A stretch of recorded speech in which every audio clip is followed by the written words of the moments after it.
Hi, Jesse with eTrailer. Today we'll be taking a look at and I'll show you how to install the CURT Class 2 hitch on our 2024 Toyota RAV4. Adding a hitch to the back of a smaller SUV like the RAV4 makes a ton of sense. It's going to give you the ability to add on more storage to the rear of the vehicle, whether it be through a cargo carrier, a bike rack, or even some light-duty towing. Most of the time here at the shop we'll recommend a full 2-inch hitch on a car like the RAV4. However, our neighbor today, he already has an existing bike rack that will fit right into this 1.25-inch receiver, and that's what they're planning on using this for.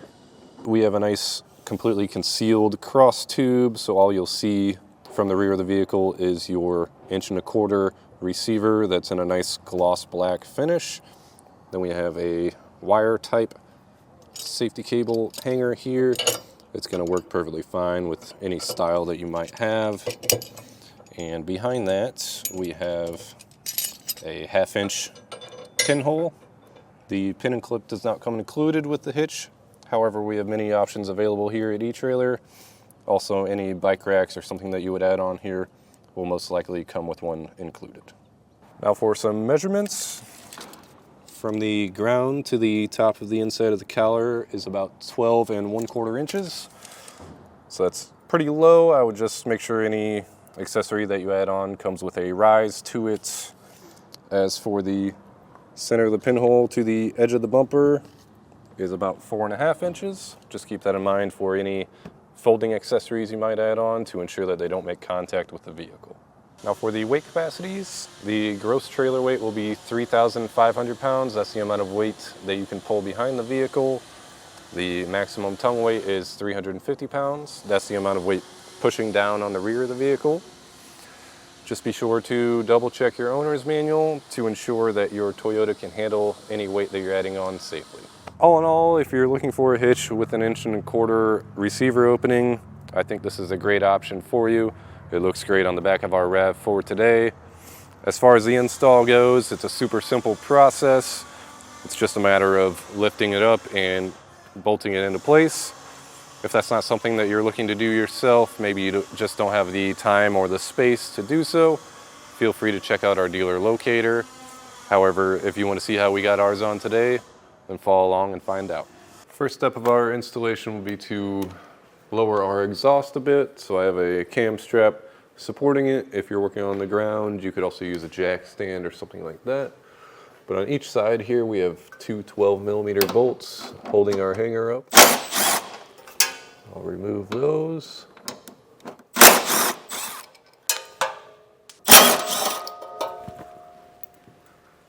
And then back here we have a rubber isolator. I just sprayed the rubber hanger down with some lubricant. You could also use something like soapy water. Then I took a pry bar and we just got to get that to slide off. We have to get behind here and get some leverage. And once that's off, we can lower our exhaust down just a bit. That's going to give us clearance to install our hitch. We have some stickers covering the holes that we need access to where our weld nuts will be. You'll see 2 black stickers on each side.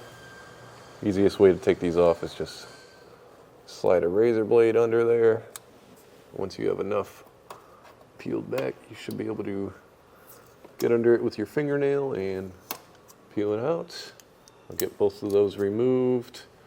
And once we have them removed, I like to take a wire brush just to clean out any dirt and debris that might have gotten back behind that sticker. And once I have them cleaned out, I'll run our hardware in and out a few times just to ensure that they're threading in easily.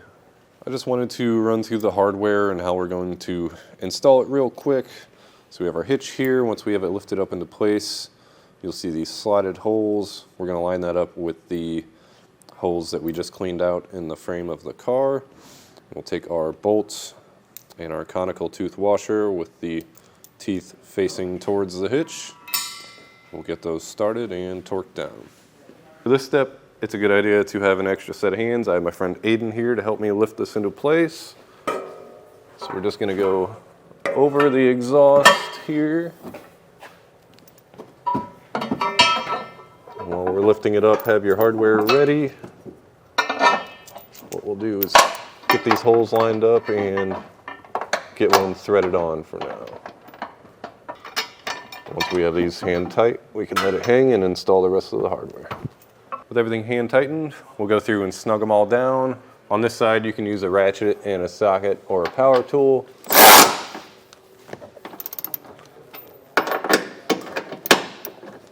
On the other side, it's a little tighter quarters. So I have a 19mm wrench here, and just gonna get this tightened down, then we're ready to torque them all down. Now we'll need to torque all the bolts down. If you don't own your own torque wrench, we do have them available here at eTrailer, or you could always borrow one from your local auto parts store.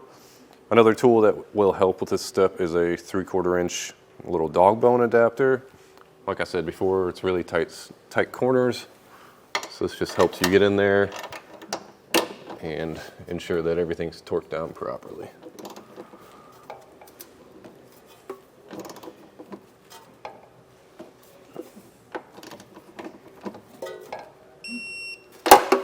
Now with the exhaust hung back up, just the reverse of how we removed it, remove our strap.